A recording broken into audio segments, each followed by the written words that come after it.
Hey there, Riverica here, reporting for duty on a trigger. Thank you so much for shuffling states of emergency into adoption spirit magic with me and steering clear of danger. Heartily, we are grateful. In this session, we are exploring what Ceres has to tell us about how to move forward in the highest love and light, minding our business. But before that, some disclaimers. I am not a doctor, lawyer, therapist. I'm a fortune teller. So what I offer is no substitute for their services. Furthermore, what I share does not dictate your future. Only your intentions and actions do. So please use your gift of discernment before deciding what to gather and take away. And of course, take only what resonates and blow like a kiss the rest back to the universe for cosmic composting into beauty. Heartily, we are grateful. And this reading is intended for fun and games, shits and giggles, entertainment, flexing our heart and intuition and mind, our heart, intuition and mind, our spirit and soul. And at the most, I hope to assist you on your healing path, and at the least, I hope to cause harm to none. So all that being said, let me introduce our helpers. I have lit candles for Source, Mother Earth, Father Sky, the homeless, those that kick them out of the homes, the neighbors, the passers-by, even those working against our spiritual progression. Harmony, unity, and balance, the archangel of the day, our ancestors, and those who have crossed over to Father Sky by suicide and the family and friends they left behind, as well as the war-torn families, nations, and galaxies. And we thank Source for helping us all adopt success, transmuting these violent cycles into love. Heartily, we are grateful. I also have my peace flag and love stamps gifted by some beloveds, and the world map from National Geographic. I have some sage and Tibetan bell to help clear the space in a minute. I also have my wooden dice, my wooden dagger wand, and my wooden wand to help buoy the spirits and cut through to the heart of the matter without harming a soul. My crystal ball, my beach stone, my sodalite, my fortune cookie. Sodalite. So sweet. I'm sorry. I put my spectacles down and I can't see. So now I have them back on my face and I can see. Let's see. Sodalite.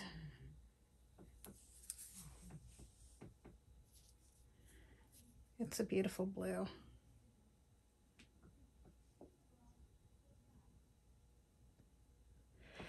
Yeah, so one thing I can do to improve these videos is the lighting, right?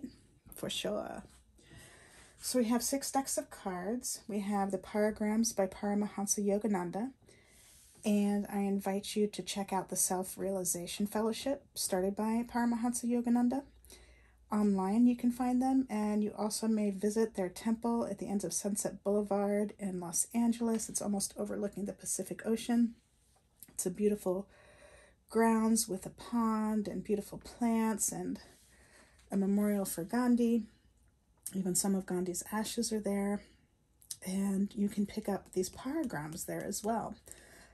You can also pick them up online.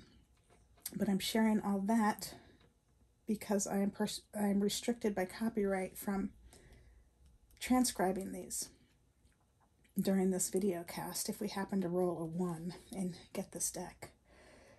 So that was to say, all that to say. You also might find Autobiography of a Yogi online or somewhere nearby, and there's this thing that happens, it's like magical. People find it for free somehow. I was gifted the Autobiography of a Yogi by a friend, dear one. This is adventuring, And then deck number 2, we have the Tree Angel Oracle, The Ancient Path into the Sacred Grove by Fred Hageneter and illustrated by An Heng. And then we have some turquoise.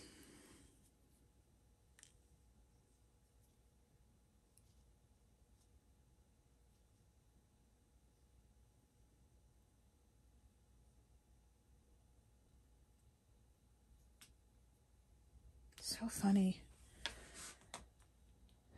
And we have the Cosmic Dancer Oracle by Sedona Soulfire and Tess Whitehurst. And some iolite.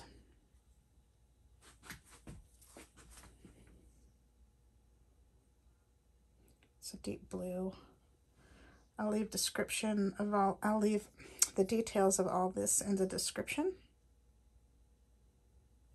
so you can see for your own what resonates with you. Check 4 or 5 or 6 different sites for each of these crystals and see what metaphysical properties resonate for you, because you know, we are all different psychosocial science experiments, and what works for you may not work for other people and vice versa. So I enjoy inviting you to check out 4 or 5 or 6 different other resources for yourself to see what resonates with you. And we have deck number 4, the Kali Oracle by Alana Fairchild and illustrated by Jimmy Manton. And we have some lepidolite on that. It's a lovely purple stone.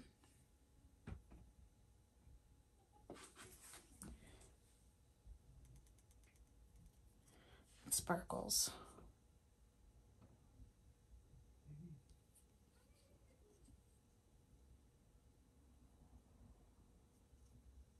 Okay. And then we have deck number 5, the Sacred Geometry Activations Oracle by Lon, and some purple onyx. It looks like blown glass.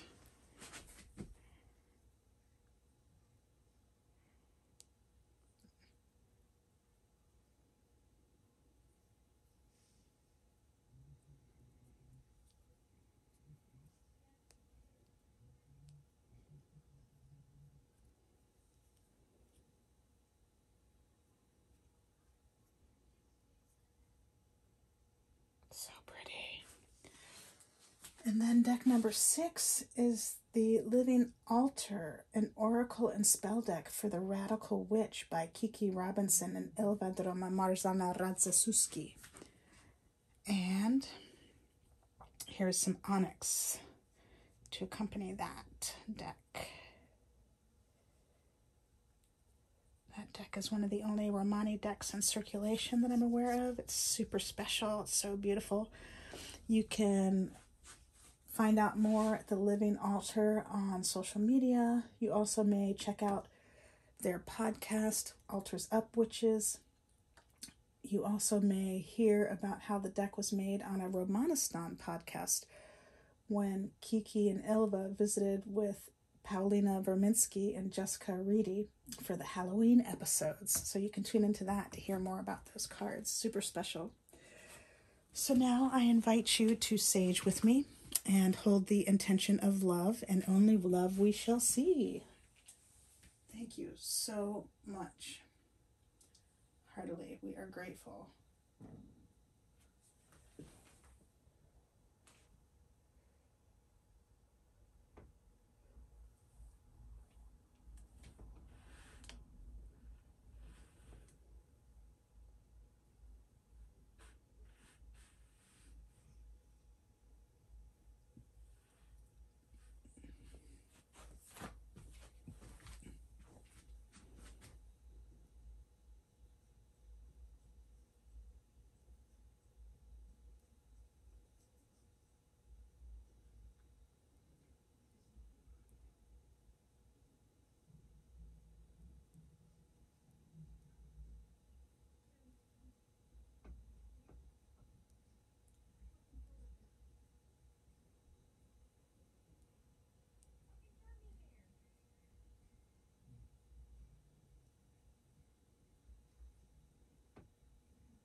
Thank you so much. And let's ring the bell and say the bell mantra. Please be sure to adjust your ears to keep them safe and sound. And here we go. Mind, body, speech in perfect oneness. I send my heart along with the sound of the bell. My hearers awaken from forgetfulness and transcend all anxiety and sorrow. Om. Peace. Shanti. Thank you. So, let's see what Ceres has to tell us about how to move forward, minding our business in the highest love and light. I'm going to roll this dice. And to find out more about Ceres, you can check out a couple, 4, 5, 6 different resources online. I shall leave Molly McCord's information. She's done a recent podcast about Ceres and a past podcast about Ceres, but it's about the mother of Persephone who had to deal with that separation and how she did that and still maintained to keep upbeat. And perhaps you're familiar with the story of Persephone being kidnapped into the underworld. And so now we're going to see what Wisdom Ceres has to tell us. Here we go. 3. We have the Cosmic Dancer Oracle. And that number 3, it brings a beginning and an end together. And it ends chaos. And it is a number of optimism. And it helps us, especially if we are susceptible to environmental invasions, or when people are talking about us behind our back and we're super susceptible to that, the number 3 helps. So maybe you use it, just envision it over you, or studying the number some more, all the different ways you can use that number 3 to help in those situations, to help you protect yourself against those psychic invasions and environmental toxins. So let's see what Ceres has to tell us through the Cosmic Dancer Oracle. And you are a whole, full, loving, powerful spiritual being, and so am I. We thank your source, spirit team, angels, galaxy guides, ancestors, saints, sages, gods, goddesses, and universes here in the highest love and light, as well as mine.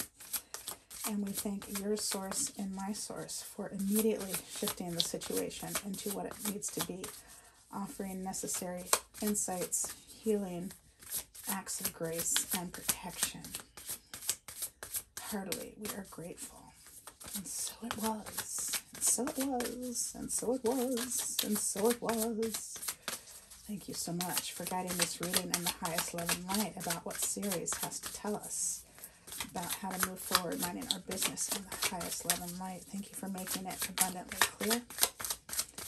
Heartily, we are grateful.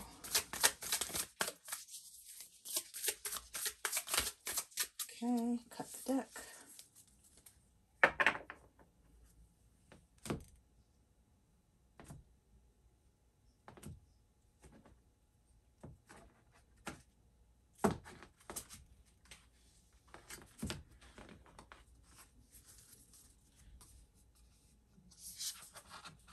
And we have 22, commit. That's super sweet.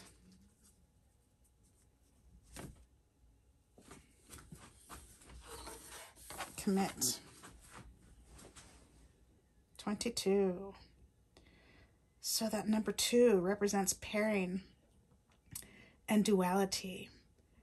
It shares power, balances power, creates healthy liaisons, helps us partner up with somebody without giving away our power. That is super sweet. What a beautiful image. It looks like Aurora Borealis mixed in there. And the 2 twice, meaning 22, is a master number. And it helps us achieve success in anything we do with partnership, in partnership with the divine. So that is super sweet. message that Source and Ceres is bringing to us tonight, today, in this reading, whenever you are watching. So this Cosmic Dancer Oracle has two parts. At the end, there is a dance move. So I am going to try to give you a heads up when that happens, so you can get up and do the move as I read. Or you might just decide to come back to this and do it at a later time. Pause and rewind. You know the drill. So 22, commit. Make a clear choice and commit fully in thought, word, and action. When you are grounded in clear intention and you commit with impeccable integrity and dedication, the universe instantly mirrors that vibration back to you to support you in the most effective way at the highest possible level. If you aren't grounded in a crystal clear intention, perhaps feeling uncertain or wishy-washy about where you're going or how you intend to get there, the universe will mirror that back to you too. While it is sometimes appropriate to let go of attachment to outcome and trust conditions to unfold as they will, you have been born into this earthly experience to forge a unique path and manifest conditions according to your specific desires. And now is a time when your soul will most benefit from doing just that.